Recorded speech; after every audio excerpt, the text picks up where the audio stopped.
Hello, Klaus here. In this video, I will talk about why you don't need the studio version of DaVinci Resolve if you are using the iPad version. I'll also give you a tip on a workflow you might want to use. If you are new to this channel or to DaVinci Resolve, I create videos all about filmmaking, tips and tricks, and of course DaVinci Resolve. The first and most obvious reason why you don't need the studio version is simple. You can do 95% of the work with the free version. It's when you start to do things like noise reduction or using the magic mask that might be good enough reason to upgrade. You can really do some pretty cool things with that tool. Anyway, most people don't need that.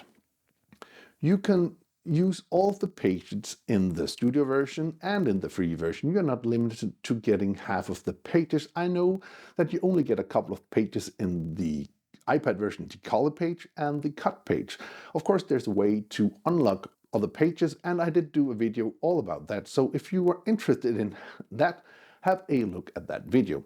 Talking about the iPad version, if you have that and the desktop version, and you would like to upgrade to the studio version, I would recommend that you upgrade the desktop version.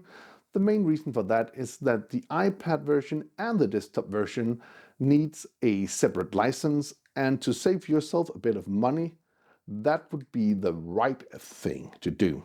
If you use DaVinci Resolve like I do, you most likely are using the iPad version on the go, editing on a cafe like those, promotion pictures, a hot cup of coffee, and getting some work done.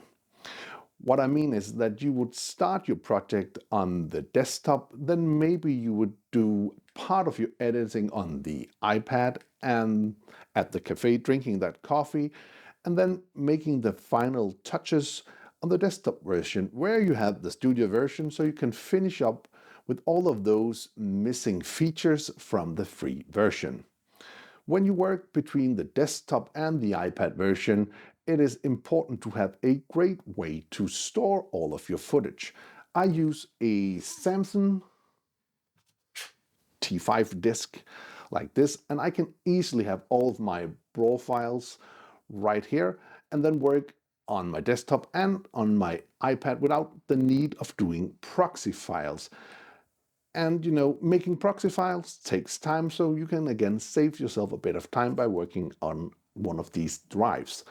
Somebody like to take their DaVinci Resolve project files out and then import them in again when they start to work on a new machine. Others like to do a database on their SSDs and then work that way. And I did that for quite a while, working at the studio and at home, but that way of working just changed when Blackmagic announced the Blackmagic Cloud.